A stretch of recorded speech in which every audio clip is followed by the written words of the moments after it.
ahead and get started. For those panelists that are here, maybe you'll take all of the questions that are coming at you. But first of all, I wanted to thank everybody for attending, especially our board members and our superintendents who are out there. I know that you've got some really difficult decisions that you're about to make here in the next few days, weeks, related to opening your schools. And wanted to remind you that this town hall is really related to our partnership with the health districts. We received a lot of questions that are sort of outside the bounds of the decision making that the health districts are going to make. Questions related to liability and teacher contracts and those sorts of things, really that the health districts really can't address. If we do have some time at the end and we feel like those questions are still important, maybe I can take some of those on. Or we may have another webinar where we have legal counsel come in and answer those questions. So when we do get to the time for Q&A, we're going to ask you, we had a few questions that were submitted ahead of time, so I am going to use those questions to begin with, but we're going to ask you not to use the chat function, but to use the Q&A function at the bottom of your screens instead. And if you use that, then we've got staff that will be watching that, and they'll be making sure that I get those questions out to all of you. If you're on a phone and you don't have the ability to submit a question, you can email that to Quinn at idsba.org. And then she'll take those as well. So with that, I'm just going to let everyone introduce themselves. I'm going to go across the screen that I see here, and I'm just going to ask you to introduce who you are, the region that you represent, and what counties are included in your region, so everybody knows sort of who their region rep is. So I'm going to just go across the screen here, and we'll start with Jerry. Yes, thank you, Karen. My name is Jerry Rackow, and I'm from Eastern Idaho Public Health. We have 8 counties in Eastern Idaho: Bonneville, Clark, Custer, Fremont, Jefferson, Lemhi, Madison, and Teton. Great. And Fremont, I didn't say that. Thanks, Jerry. Oh, you have help there at the side. That's good. All right, Nicole.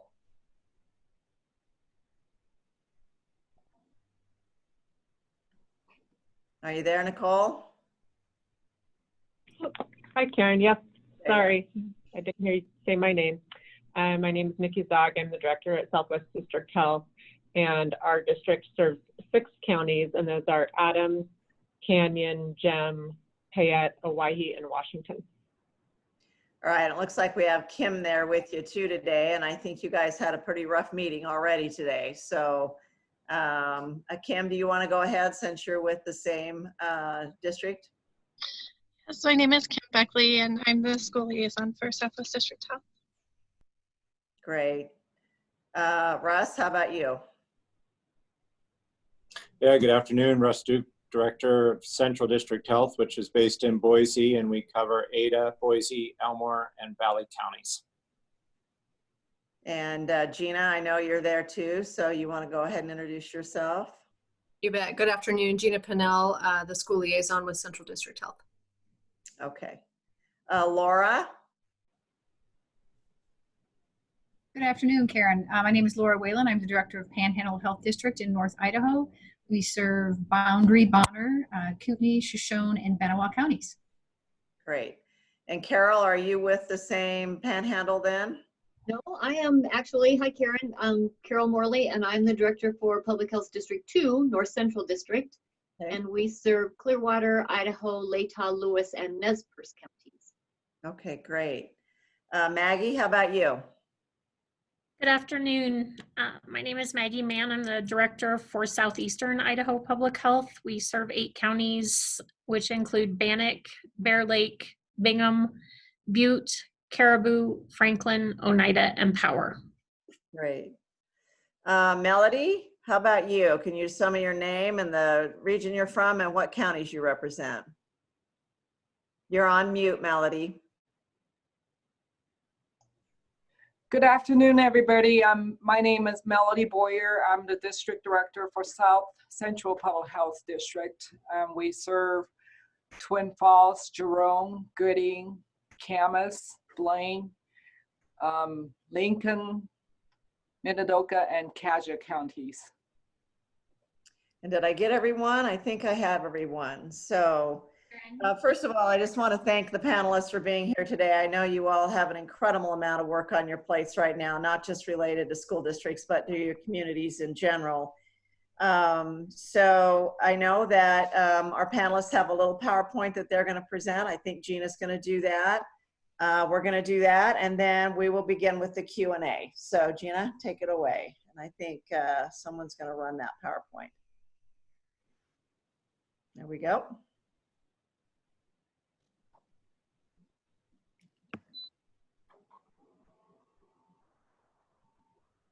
Okay, we can see your screen, Gina, so.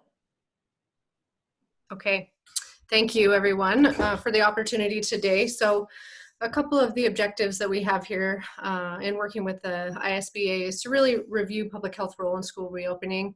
Many of you are aware of what that role is, but we'll talk a little bit about it, as well as understanding the importance of some of the mitigation strategies and the impacts that those might have on school closures. We want to gain some knowledge on communicating to patrons about school district responses to COVID-19 this afternoon, as well as understand some of the metrics that are used to determine the categories for community transmission. So when we look at the public health and school reopening plans, well, there's really three main roles that the health districts have taken on. And from the get-go in March, we understand that the CDC put out some really great guidance. And so we digested that guidance and tried to make it Idaho specific when it comes to knowing, what pieces were really critical at that point in time, and knowing that the shutdown was taking place. So looking at those guidance documents and releasing those in April and assessing when it was appropriate to make some updates to those guidance documents. As you may be aware, the CDC, is pretty consistent in their updates, and they happen frequently. So we want to make sure when we're sharing updated guidance that it's, the bulk of it is a change and it's important and it's critical to the operations of schools. So we developed those consistently across the 7 public health districts to make it so that all districts were aligned with the expectations and sort of the recommendations for how to operate in a pandemic. And schools have used these guidance documents as well as the back to school framework to do so. The second piece is really the consultations. So recommending opening plans that are in alignment with CDC, doing that consultation for cases and facilities that might look different, for various operational concerns that they might have when it comes to the classroom setting or transportation or the cafeteria. So we've provided a lot of feedback with them this last summer as they look to reopen in the fall, and continue to do so to this day. And then the third one is in the response. So that's the case investigations and the contact tracing that our epidemiology teams take on, which is really critical as we look to open in the fall, on how that plays out and how important that is to remain, open as long as possible, and to help schools navigate the situation when they have a case in school and, can mitigate that exposure. So a couple questions that I have seen come across our table here is really the difference between the spring and fall, and why is that different? When in March we only had a few cases and it was mass school closures across the board, and that wasn't the health district's response, that wasn't our recommendation, but we understand and supported that decision because it was new to everybody. We were eventually in a stay-at-home order, so it didn't make sense at that time to have schools open, and we just were very unsure of what the virus would look like. And that, the stay-at-home order and the mass school closures, across the state were really to blunt the spread of COVID. We saw it coming in our state, and we knew that it needed some intense, we call it the hammer and the dance. So the hammer needed to come down for us to be able to slow the spread as significantly and as quickly as we possibly could. And when we look back or look forward to fall and reopening, the question comes back to us is, well, if you close schools only after a couple cases in March, how can we reopen safely? And so we know that from March until now, schools have worked pretty diligently in creating some safety plans, looking at how they can implement some of the prevention measures that we're asking them to do and that are safest for students and staff. And we really want them to be able to implement as much of these as possible to help reduce those intermittent closures and, not have to have school in person and online and try to toggle back and forth, because it's really disruptive for families and for students and for learning. And so there is a couple differences there. And a lot of other questions that come to us is what would constitute a school closure this year? And so one of them is the widespread uncontrolled transmission. And we can speak here to Ada County, as you know, some of our counties are, or our county in Ada here is in category 3, where we just have a mass amount of community transmission happening. We have multiple clusters through various events. We have a delay in testing. We have a delay in our ability to contact individuals based on when we get that lab report. And so we need to, we recognize that those situations might constitute a school closure. And whether that's an individual school closure or kind of a district-wide recommendation or a county-wide recommendation like we're in now, we can see that happening today in Ada County. And the other consideration is, you know, unique to an individual school. And so that's when a case comes in the school and the impact was not minimized. So we see those situations where we might recommend a school closure, that if there was a positive case that we are aware of and we do an investigation and we understand that there was not mitigation measures in place and that person potentially exposed a large number of people or an unknown number of people and we can't identify that risk, then we might recommend, you know, a school closure at that point in time to help reduce the spread and make sure additional people aren't exposed over the course of time. And as you are probably well aware, there are a couple essential mitigation strategies that schools have looked at: the physical and social distancing, hand hygiene, sanitization, and face coverings. And I know depending on where you're at across the state, these might look different, and depending on your school district, whether you're private or public or charter, then these can look different, you know, depending on those factors as well. And so these 4 things we feel like, according to the CDC and according to what we're seeing in our own schools and what we're seeing in international schools, are effective, can be very effective at reducing transmission in the classroom setting and in a school setting. And they each come with their own list of difficulties to implement and to operationalize and to enforce. And we recognize that, but with our main goal to reduce intermittent closures and to keep kids in the classroom, these are the 4 things that really need to take place for that to be as most successful as it possibly can. The question that comes to us often is, what is an exposure? How do you know someone's exposed? And we use duration and proximity to make that determination. So if there's someone who is positive in a school setting, that any person who's within 6 feet for more than 15 minutes is going to be considered a close contact, and they will be considered exposed and will be asked to self-quarantine. And so that's really critical when we're looking at social distancing and how that is operationalized in the classroom setting or in the cafeteria, because the limitation of interactions where this type of proximity and duration doesn't take place is ideal to help reduce the exposure for students and staff throughout the school year.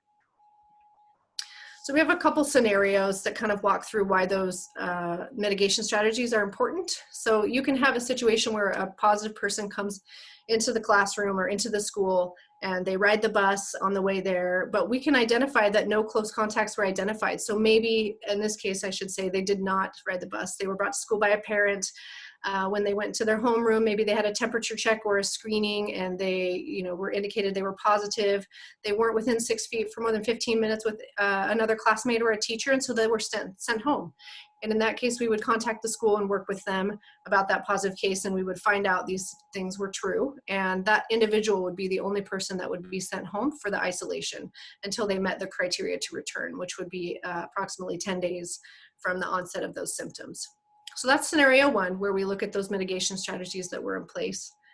When we look at a second scenario, we can identify that same situation where our investigator comes in and they might discover that there were 7 close contacts. So they were asymptomatic for a couple days, and then they were tested positive on Sunday and were notified the school of the same day. So Monday comes around and we work with the school to identify that 6 students were close contacts because they sat on the bus next to that person or in the classroom within 6 feet for 15 minutes. So our instruction would be for the individual to go home, for those close contacts to also go home for self-quarantining for 14 days since their last exposure, which would have been Friday. And then we could identify 1 teacher that was also a close contact. And if they taught, in this case, the teacher was a close contact in theory, but then when we realized that they only assisted for a 5-minute activity instead of a 15-minute activity, so we would put them at a low risk and have that teacher just monitor for signs and symptoms.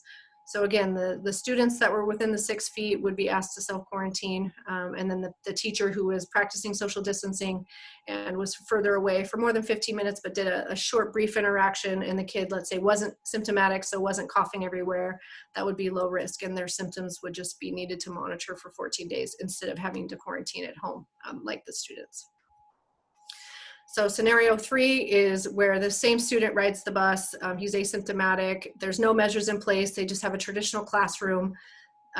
There's no physical distancing. They mix groups. They eat in the cafeteria, etc. And if our investigator reaches out after we're identified as having a positive test, then they discover these things through their investigation process, we would likely recommend that the whole school or the whole classroom, depending on, in this case, if they were in the cafeteria with other students, that would be a short-term closure for that particular school, looking at that 14 days to not have students back in the classroom, because there wasn't any measures that were in place. The exposure risk was very high for students and staff and faculty, teachers, et cetera, that were in that school building. And so we would ask for a 14-day dismissal for the entire school. So we ran through those because we think it's really important to identify how those mitigation strategies, whether or not they're implemented, impact the ability for students and teachers to remain on campus or on school property. So this particular slide really talks about, as you are well aware, we have different categories, category 1, 2, and 3, that measure community transmission. And, health districts, we have a guiding document that we use from the Division of Public Health to help us identify those. And some districts then have a health alert tool that they're using, or a risk indicator that they're using for their individual counties. And so each one is a little bit different. And I'm going to speak to District 4's at Central District Health, and then open it up for others to speak about theirs. But right now we are using strictly the Division of Public Health metrics. And so we have 3 metrics under each of the individual categories that we look at. And if a community is meeting those 3 metrics, for example, in Ada County, where it's category 3, we have Ada County school districts, West Ada, Boise, and CUNA, that are all meeting the 3 community spread indicators for substantial. And at that time, we're recommending to those school districts that they implement their category 3 plans, whatever that might be. And knowing that, our role currently is advisory only, and the final decision is up for the school board themselves. And it's not necessarily a decision the health district makes. So I'm going to pause there for just a minute. And folks, everybody keeps using the chat function at the bottom of the screen. Please place all your questions in the Q&A, not the chat function. And we've had a lot of questions about whether or not there'll be email addresses for the school liaisons. There will be a screen here at the end that provides email information for these liaisons, and it is being recorded. So we'll get you, you can come back, we'll get you the slide deck, it will be recorded, and there will be contact information, but please switch over to the Q&A and not the chat function. Sorry about that, Gina. That's okay, Karen. It was a perfect stopping point, because I'll actually turn it over to the other directors for the other districts to kind of talk about their categories and their metrics and how they're communicating. And I guess before I do, I can say that in our district, one of the things that we have established is a weekly call with school administrators to kind of talk through where they're at and give them a heads up to what those categories are going to be, so that they have a little bit of a heads up, so that when they do change, if they do change, for example, from 3 to 2, which many people are hoping for, that they're not the ones who find out on Monday morning, that they're kind of aware and prepared and can start making those process changes. And again, I'll pause and go ahead and turn it back over to some of the other directors for the districts. Before we move on from that, I do just have a couple of questions here. One of them is, you talk about the 15-minute exposure. And does that need to be continuous exposure, or can it be 3 separate 5-minute exposures that constitute the 15-minute exposure? I'm actually going to turn that over to Kim Beckley if she's still on here. Kim, are you there? Yes, so that question comes up a lot, and I think it kind of depends. And so I know that's not a great answer. It is cumulative if it's in a short period of time. You can't, walk up to somebody, spend 5 minutes, walk away, walk back up for 5 minutes, and keep doing that. If it's sprinkled throughout the day, nobody's going to be keeping track of that time, and it should be minimal contacts each time. So I think it really is that close contact where you're having an interaction. Those are the times that add up. Okay. And then Gina, you mentioned in there that, under some of those conditions, there would be a 14-day quarantine there was a question about whether or not those quarantines are mandated by the health districts, or are you just advising those individuals that they should self-quarantine for 14 days? Sure, I'm gonna let Russ take that one. Okay.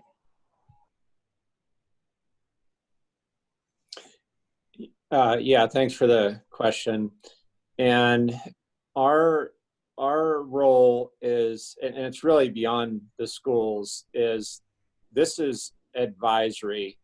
So we recommend the 14-day quarantine. There's no consequences if that's not followed, other than to the community and for other people getting sick, and for us to continue to have the challenges we are right now. As Gina has mentioned, in Ada County, we're in category 3 or red, and it's our strong desire across the public health system to make sure kids get a quality education in a safe environment. So I'll say it's strongly recommended, but there's no enforcement going to come along with that other than the consequences I just mentioned.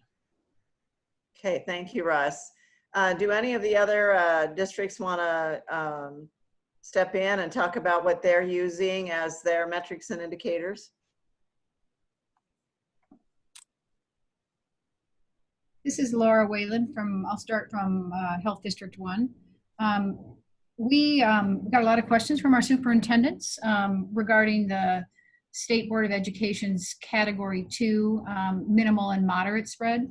So using the Harvard metrics or matrix and slightly modifying it for the rural nature of where we live in North Idaho, we've established a Cat 2 min and a Cat 2 mod based on incidents per 100,000 by county.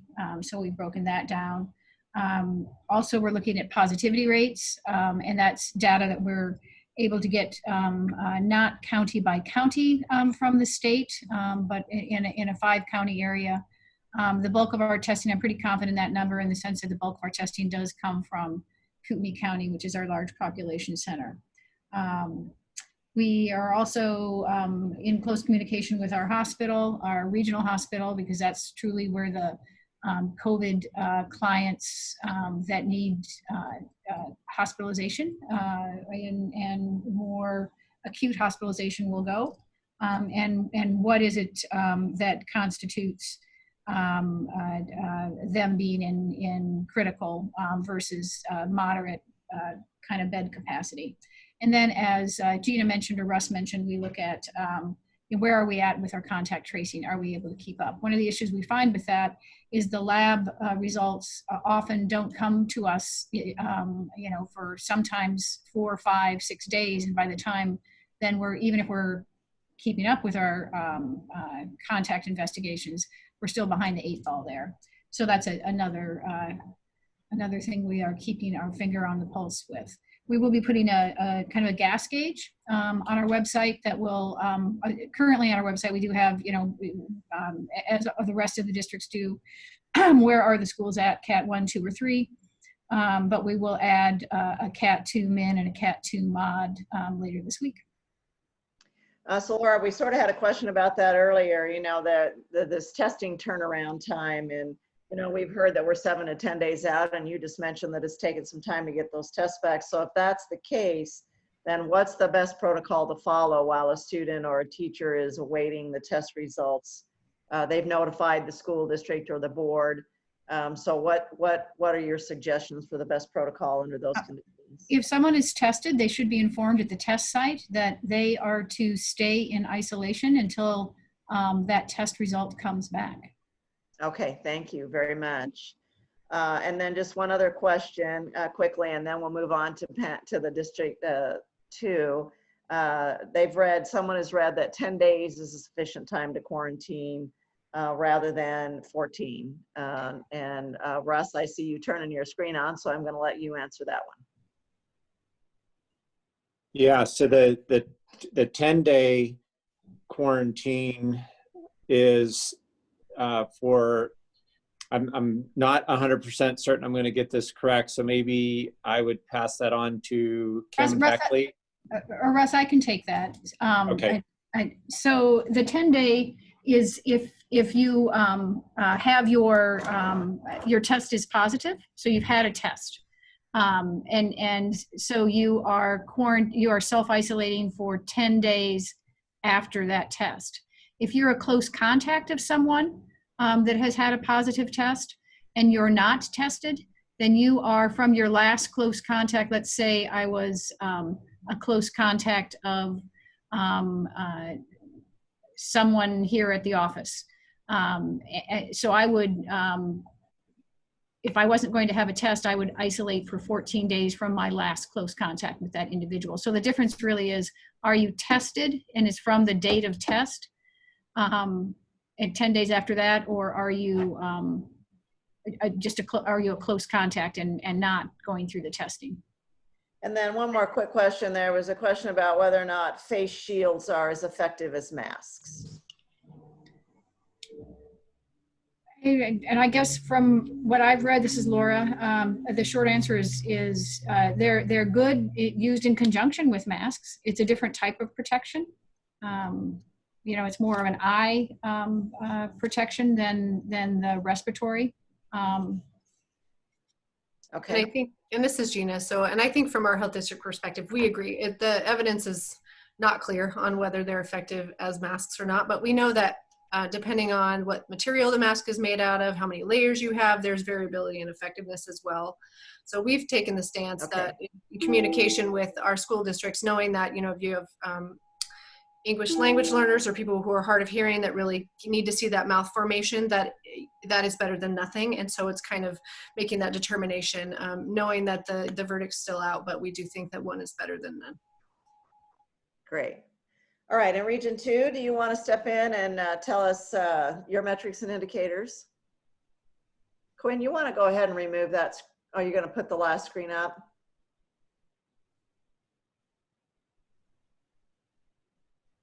Yeah, there we go. And then we can put the screen up with the names later. Thank you. So Region 2, you want to step in? Sure. So this is Carol Morley. I'm the director in District 2. Our metrics also follow the Harvard Institute's recommendations. We've lowered our metrics or are showing our metrics based upon a population of 10,000 because of the very rural nature in some of our 5 counties. So instead of a 1 case per 100,000, ours is a 1 case per 10,000 number. We're also looking at the number of new cases on a daily 7-day rolling average. We're looking at the impact to our hospitals, especially as hospital admits and the overwhelmed, how quickly our hospitals might be overwhelmed by cases. We are we're looking, like Laura said, at the test result timeline and how quickly that timeline can be useful for the detection and the prevention mitigation of the spread of the virus. That goes past so many days, it's those people are recovering and we've missed that opportunity to try to contain their circle of contacts. We're looking also at outbreaks that are occurring in large facilities, especially hospitals, healthcare workers, some of our critical infrastructures like our fire and law enforcement, congregate living, schools. We will be looking if we have outbreaks in institutions of higher learning or universities as well. And then finally, if our hospitals get totally overwhelmed and need to implement their surge capacities or crisis standards of care. So our level, similar to Laura's, has 4 levels, green, yellow, orange, and red, which is just a little different than the state Department of Education 3 levels. But we do reference those 3 levels in ours to give the schools direct guidance on what our level means and which one they would be in according to their plans. Many of our schools in our 5 counties also implemented 4-level plans instead of 3-level. So they on their own had gone to 4 different levels instead of 3. So we're all making sure we're crosswalking all of them so that we're all consistent on that information. Like Laura, I've been having a weekly conversation with our school superintendents in our 5 counties since March, probably. So the relationships are there. We've been working closely on reopen plans, working through scenarios, working through struggles and suggestions, and sharing ideas on physical distancing and how to make this work for the fall school year. But more questions and concerns yet to come. And a lot of it has to do with how we get open and stay open. So we had a question early on, Carol, you talked about your 4 different levels, and there was a question about, is there a threshold for a number of infections per 1,000 people, 10,000 people, 100,000 people that causes you to shift from, one of those, levels? Right, and for our plan, yes, there are thresholds for each of those, and I do believe most of our plans have that based upon confirmed new cases per day for a 7-day rolling average is what we're using for those thresholds. So for instance, for us to move from yellow to orange, we would have to be at a threshold of no more than 10 new cases per 10,000 population. Okay. So that means that's, just that many cases in each of our counties. And we've broken it down by county so that each county can determine their own level of movement, just because our rural counties are so much different than, Nez Perce and Latah, for instance. So each of our counties has its own level of data in our plan. And so that brings up another question, and it probably hits more home in the, Boise Valley. And that is that, counties and school district boundaries don't always align. We've got school districts that are in both Ada and Canyon County, or Ada and Elmore County. And so can you explain how you make recommendations for the school district? Is it based on the county information, or are you looking at the boundaries of the school district? And maybe that's not for you, Carol, maybe that's for someone else, but, and I'd be glad for anyone to take that question.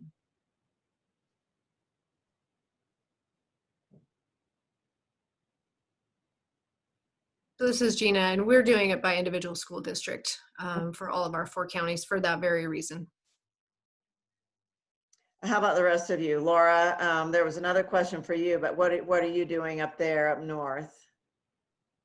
We are going county level. Okay, so, and then the other question we had for you was, where on the website can they find the school district information on your website? It's on our website, learn more, click learn more on COVID, and it's all right there.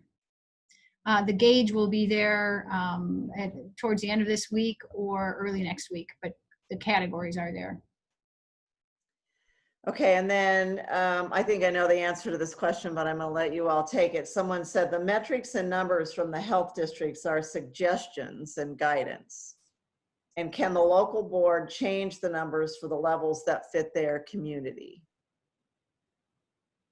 And Gina or Russ, do you want to take that? Because I suspect that's coming from the Boise Valley. Yeah, so this is Russ, and as far as metrics, we're not using the specific counts per 100,000. That's not in the guidance that the state put out. We're looking at a lot of other factors.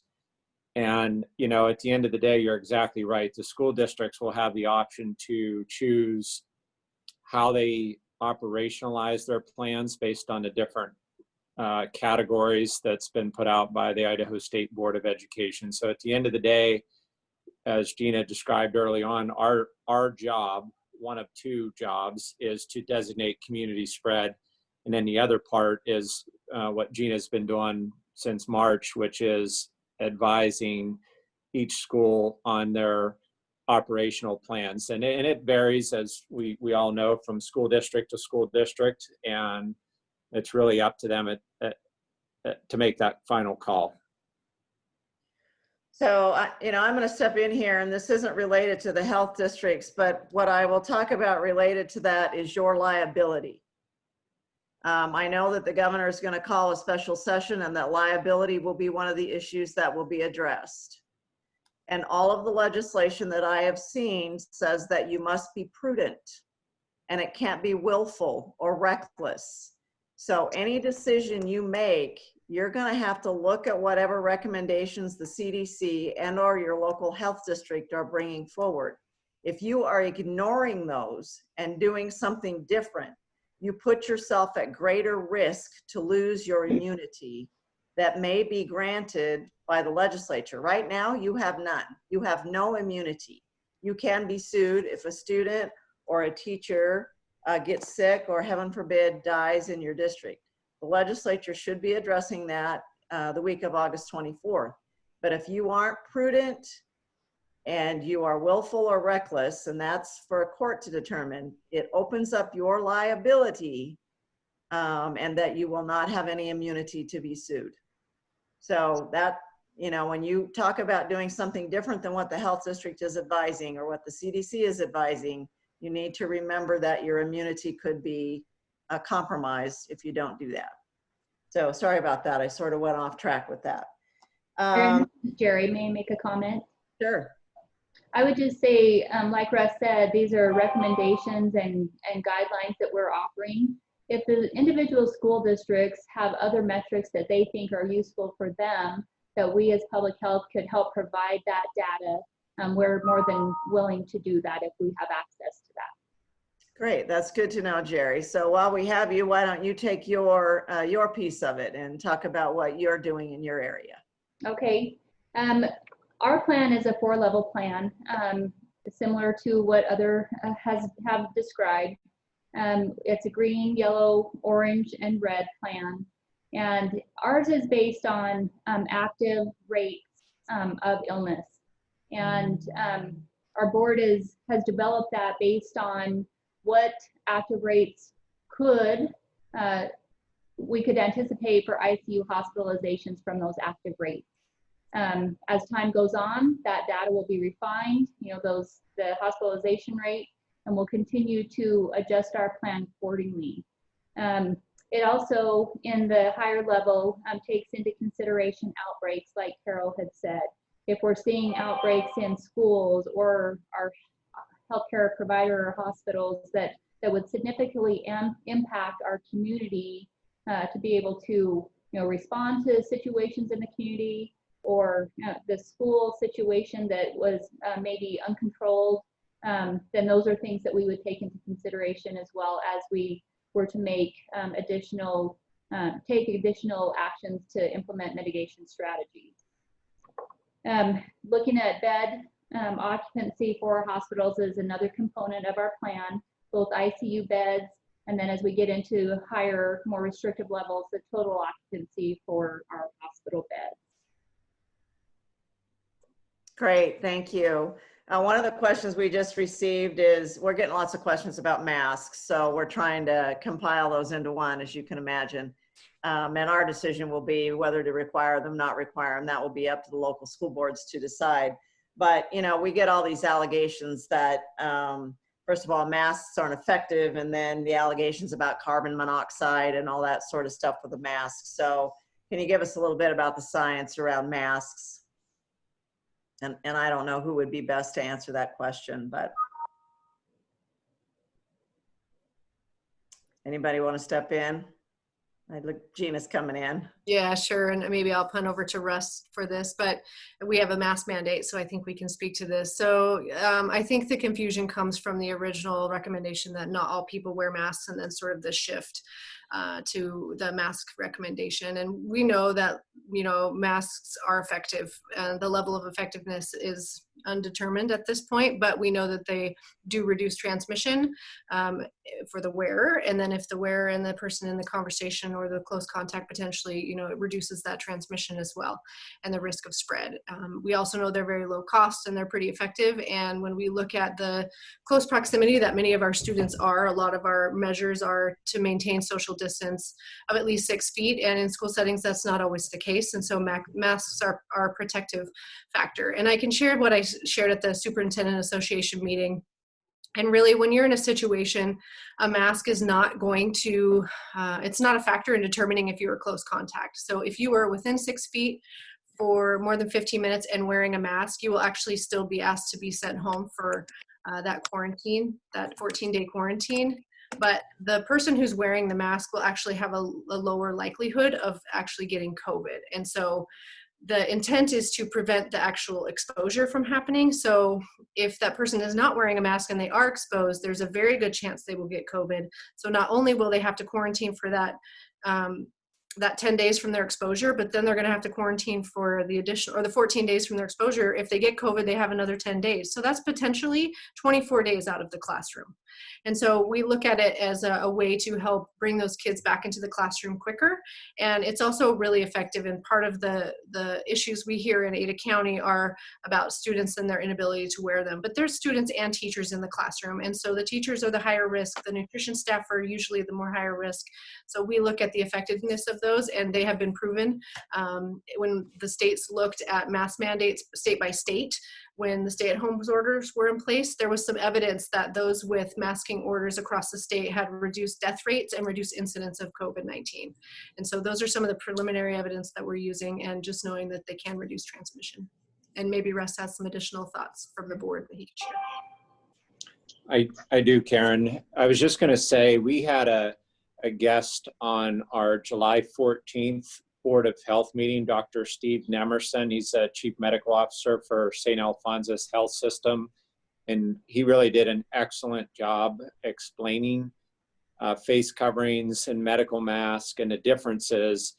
And essentially, his statement was that very few people would be in a situation where a face covering would not be able to be worn. Usually those individuals have severe respiratory illness such that they possibly would be in such a difficult situation health-wise, they wouldn't even be able to leave their home. So he does a great job talking about that. We have all of our board meetings broadcast on YouTube, so they're available if any of the viewers would like to go back and watch that. So it's Dr. Nemerson on the July 14th board meeting.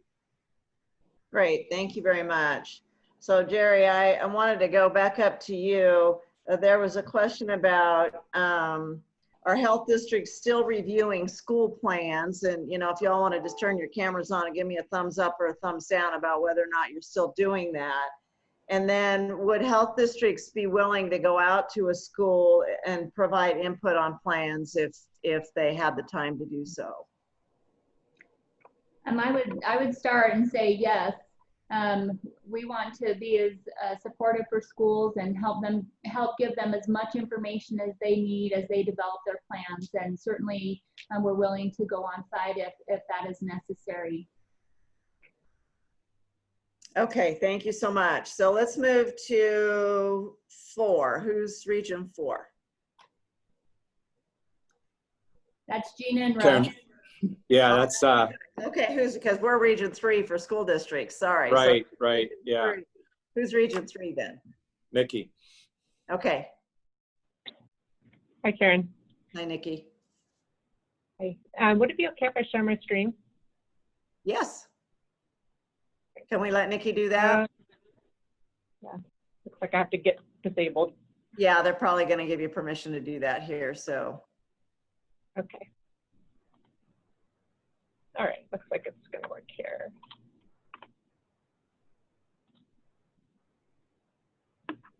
Okay. Can you see my screen okay?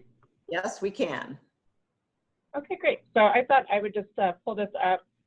So this is our health alert levels. As some of the other directors have shared, we have a 4 alert level system established as well. And based off of the Harvard Global Health Institute guidance. And you'll see we have our incidence rate here. We use a rate per 10,000 as well. But in addition to that, when we're deciding where counties fit in our district in terms of what's happening, we look at criteria, about 10 or so criteria, and that are a mix of quantitative and qualitative data, including epidemiological data, hospital data, and syndromic surveillance data, which comes from the hospitals, primarily ED utilization and trends in hospitalizations. And I'm going to scroll down. I hope I don't make you too dizzy here. But if you go down on this page that we have on our website. We have copied the category risks that the schools are using and crosswalked it with our alert levels here at the health district. And then I'm gonna scroll back up here really quick and go to our data dashboard. And we've been working on making enhancements to this in part for schools. And hopefully you can, I'm gonna click on this because I'm not, I think you're seeing this. So this is a new enhancement to our website, and it's the 7-day rolling average. And you'll see that the colors are a little bit different across our district right now. But what we wanted to provide is something a little bit more local. We're using zip code data right now, and we're looking at using census tract, but zip code is was what we could get out the door the fastest. So that's what we have right now. And then if you scroll over the map, you can see the 7-day rolling average incidents per 10,000. And we just had a board meeting earlier today here at the health district, and our data analyst noted we have, Canyon County, for example, here is in red, but if you are out in Parma, that is yellow. So we're hoping that this information can be more useful to the school districts in making decisions about what's happening in their community and what measures are most appropriate for their school, depending on community spread and other factors. Just to point out, though, this is only looking at the incidence of new cases. It's not taking into consideration the capacity for the healthcare system to respond with cases such as hospitalizations or access to PPE. It's not considering what we might know at the health district level through our investigations about cluster outbreaks that might be happening in the local community. And that's sometimes why what is colored on here, just based on the incidence rate, may not match up exactly with the overall county health alert level. So And there are a lot of, I'm sorry. So is this broken out by county then? Is this what these colors are on this map here? no, these are by zip code. Okay. So they're to a smaller level, and we're working to get to a census tract level, which would be an even smaller area for for a good part of the district. We have access to a lot of other data on our website, and we've been adding city level data as well that might help the schools. And I think, as Jerry mentioned too, if there's other data that would be useful to the schools, we're happy to work with them to provide that data. And I know one question that we got recently was, can you provide data at a lower age group? I think our age group, youngest age group, was just under 18. And so we've broken that out. I'm trying to get to that here where you can see on our dashboard. And then I might just stop and see if Kim has anything to add. So yeah, because we are getting a couple of questions about, whether or not that zip code is adequate, because we do have some small rural districts maybe that reside in that zip code. And so, is there a reason that they're in the red or orange or yellow category just because they're in that zip code? And it sounds to me like you're trying to dig down a little bit deeper so that you can separate that out a little bit. Yes, that's correct. And if they have questions about data on our dashboard, certainly reaching out to Kim is probably their best connection to the district, and then she can reach out to our data analyst or anybody else in the organization or epidemiologist who might be able to provide a little bit more context. It looks like my screen's kind of freezing up here, but this data is all available on our website, and if there's something on there or something that you need that you don't see on there, definitely reach out. And maybe I'll just see if Kim has anything to add, Karen, if that's okay. Sure, absolutely. Kim? I think you covered it very well. I do encourage any of the school districts in our area to reach out if they have any questions, and I can help kind of guide them through some of those conversations and see what kind of answer we can get for you. Okay. And of course, now, Nicole, you may have gotten all your other counterparts in hot water, because now everybody wants to know if every district can do what you just did and break that out so that they can go look at their school district and see sort of where they fit. And that's not a question you all need to answer right now, but it may be something that you want to think about. So, all right, where are we? We've heard from 1, 2, 3, 4. Jerry, which one are you in, 5 or 6? You're in 7. Okay, how about 5? Where's 5? I'm here. Yeah, hi, this is Melody again. So we developed a 4-level plan, very similar to Public Health District 3's. It is based on the framework that's developed by Harvard Global Health Institute.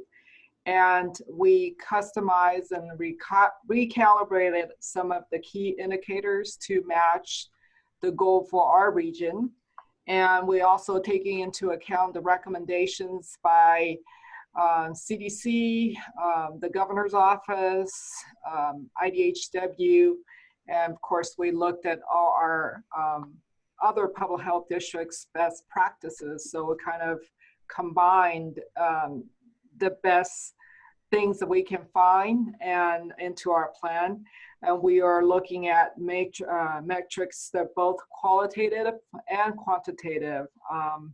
We will be looking at virus disease trends and PPE consumption, ED usage, hospital capacity, and also we're looking at impact due to outbreaks in facilities, schools, or on the front lines. So taking into all that into consideration, that's how we're going to determine what the risk level our counties will be in. So we're bringing it down to the county level at this point. And of course, this plan is flexible as we learn more information and gain more experience. We may tweak it a little bit, but that's how we use it. And so our green is equivalent to category 1 for the school framework, and our yellow and orange is category 2,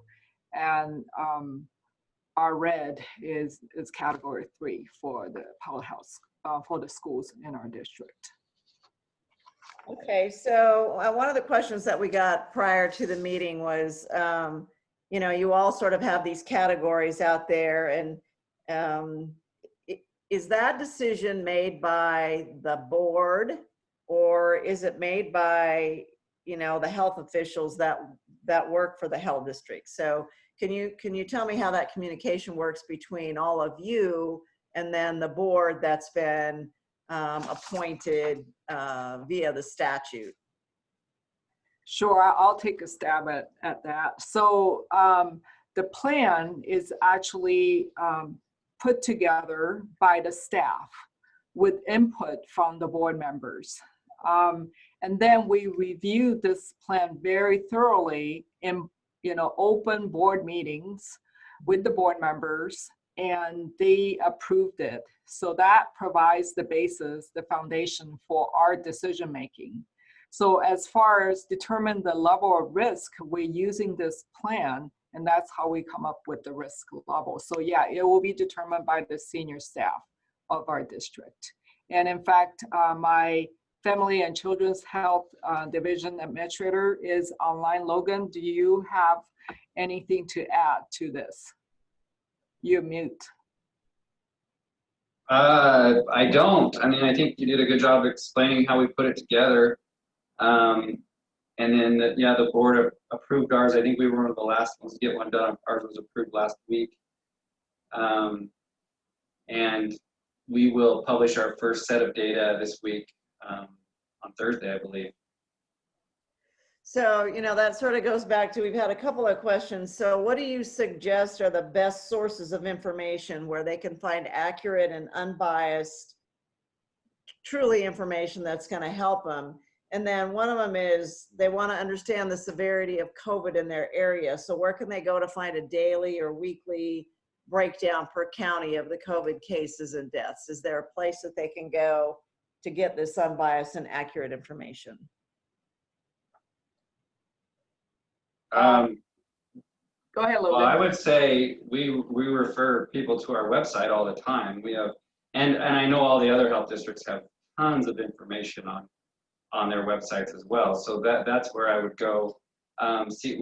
We still follow the CDC guidelines in a number of things, and in almost everything actually. So that's they have a lot of different guidance documents for different organizations, different types of businesses, different types of facilities. I mean, the amount of guidance documents on the CDC website is actually a bit overwhelming.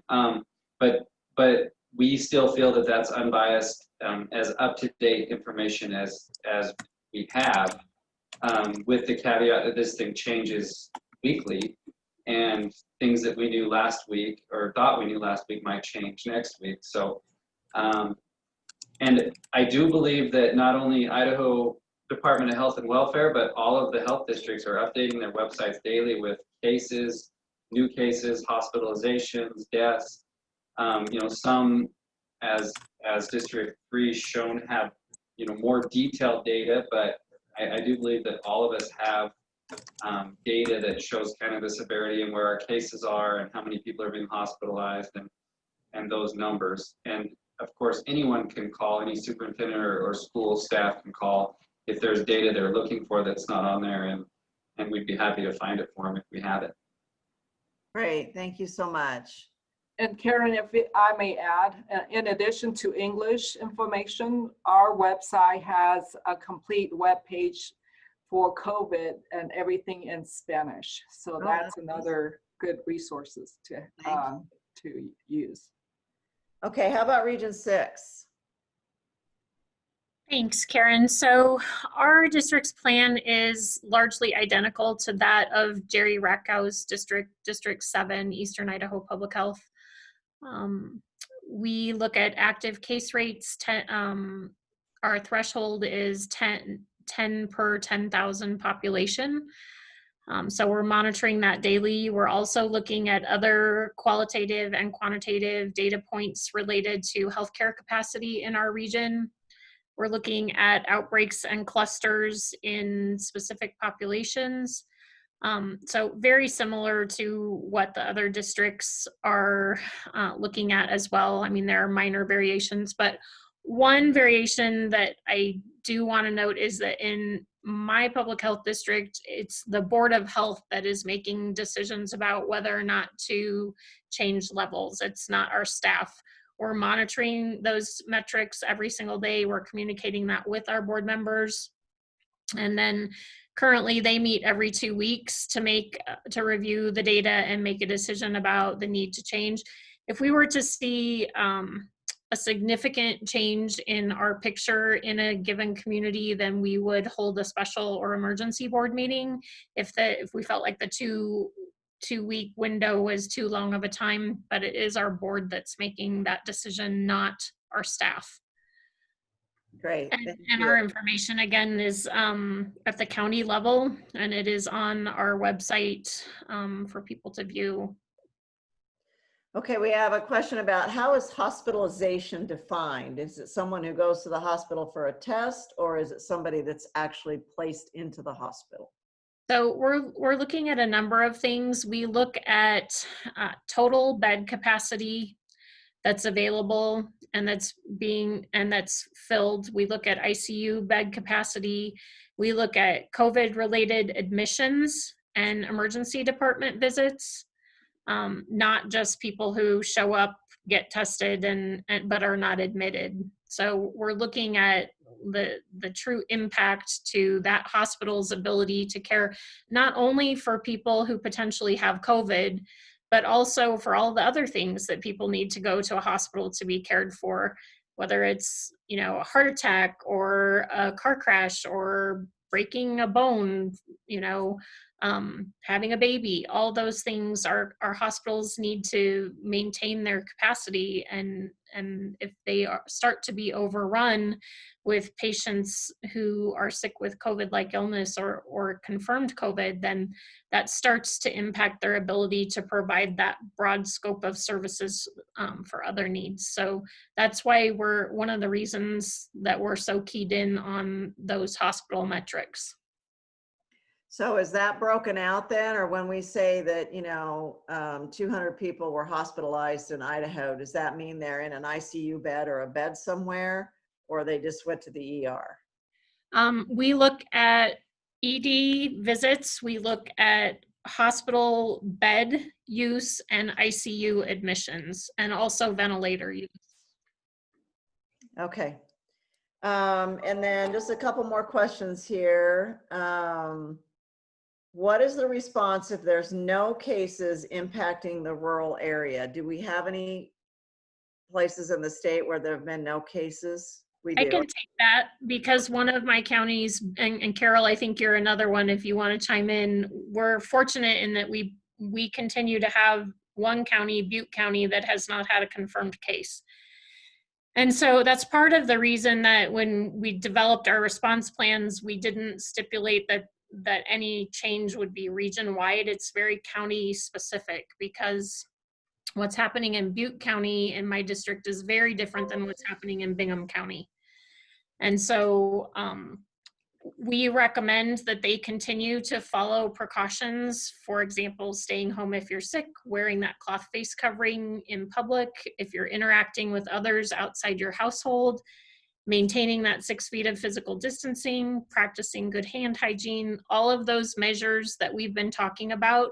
We continue to encourage communities in that county to continue those behaviors, because we're hoping to prevent the virus from taking hold in that particular county and taking off. So we absolutely continue to encourage those things. Carol, do you want to add? That is the same for our area. Lewis County also has no diagnosed confirmed cases yet, although we know that there are some businesses in the county that have had cases related to the business, but those people affected live somewhere else. So of course, as you know, the numbers of those confirmed is based upon where they live, their county of residence, not where they might work. So we're watching very closely, also trying to continue the messages like Maggie said, but that our little Lewis County still has no people that sleep there. No cases yet. Great. So we're getting down to the last questions here. So I have one that says, if a student or staff member has been tested, will the test show a positive if they have antibodies? And would they still need to isolate, or is it a completely separate case? Would they appear as confirmed or probable? So what happens in that case? Does anyone want to take it? I'll take a stab at that, Karen. The tests that we're concerned about are the PCR tests that diagnose active disease. Those antibody tests that are being conducted are not included in case counts in the state. And those also do not need to isolate. And I do want to go back to something that Laura said earlier. As far as the isolation, there's two different things. When someone becomes symptomatic and gets tested and is confirmed positive, the isolation for that individual is 10 days from symptom onset. We also have people that are tested, but they're asymptomatic. And for those cases, the isolation is 10 days from the test date. Okay, great, thank you. So we're gonna go back to that hospitalization question. Are those differentiated? I mean, can we see how many are in ICU, how many have been admitted, how many went to the ER? Is that broken down somewhere that we can see that? Is that available on your websites or on the health and welfare website, hospital websites? Is there someplace they can find that information? I'll start and then anyone else can jump in. For our health district, currently on our website, we publish the number of hospitalizations for residents within our health district. However, because we also have a regional hospital that takes patients from outside of our health district, We are working to be able to start showing the total number of hospitalized COVID patients in the hospital, even though they may not be from within our health district, because they do take up that healthcare capacity. The hospitalizations are also shown on Department of Health and Welfare's website. And are they broken down by ICU, hospitalization, ER?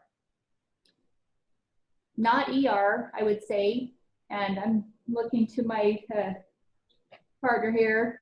I think the state is going to be able to break it down by ICU hospitalizations opposed to just general hospitalizations. Okay, great, thank you. And then I know that most of you are reporting by county level, and you know, Nikki was looking at, you know, digging down into that a little bit and trying to separate that out. You know, what are the possibilities of every school district having their own identifier like that, or even a city? I suspect that's a lot of work on all of your part, but anybody want to take a stab? Well, I'll just say first that unfortunately, my district doesn't currently have the resources to be able to do that. We would love to be able to do that, but we're not there at this point in time. So we will continue to report county level for the immediate future. And I would piggyback on that as well. We are like that also.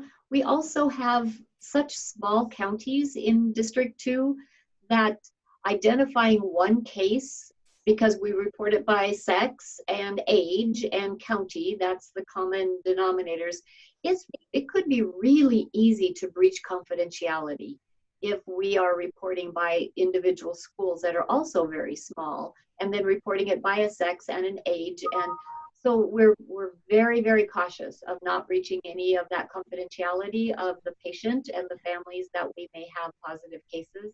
But at this point, like Maggie said, it's a resource issue for us. Yeah, I think we can all understand that. And Laura, it looks like you pulled your mic off, so do you have? I was just going to ditto what Maggie and Carol said. It's a resource issue at this point. Maybe that will change in the future. Yeah, health districts were probably an unknown resource until about 5 months ago. And now you all have the biggest jobs in the state, right? So just one last question. So, you know, if we do have to close a school, you know, how's that going to work? How are you going to interact with the school? You know, we sort of know what the decision points will be now. So, you know, what's that going to look like if all of you just go to the school and say, look, we really think that this school needs to close?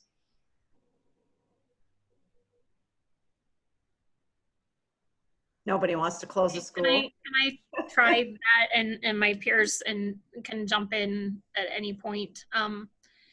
So, you know, as I think has been mentioned a number of times, we are truly acting in an advisory capacity. And so we would work with school superintendents, school boards, to help them make the best decision for their jurisdiction that they can make to, you know, minimize the impact to educational opportunities while at the same time maximizing the health and safety of their students and their staff and faculty. So at least in our district, we would never, I can't imagine a scenario where we would force a shutdown of a school district. We would want to work in partnership with the leadership of that school district to reach a consensus decision. Great. So first of all, we've had a lot of comments about all of you and your professionalism and the taking of your questions, and you're doing a great service to our communities. And I just want you to know that our members who are out there have repeated that in the Q&A.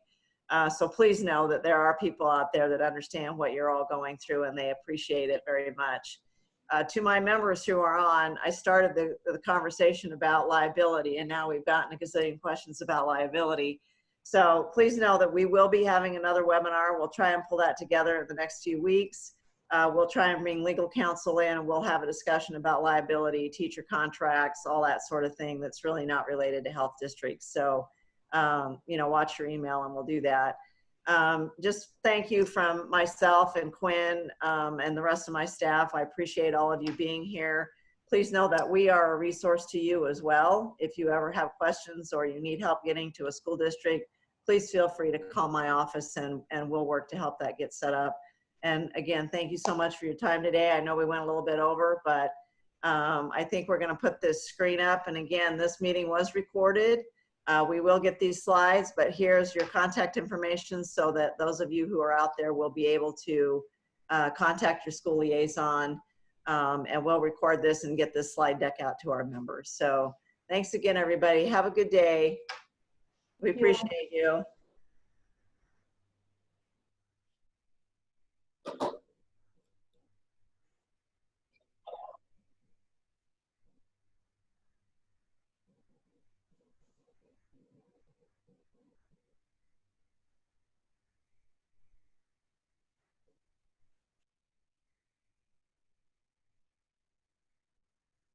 Are we it?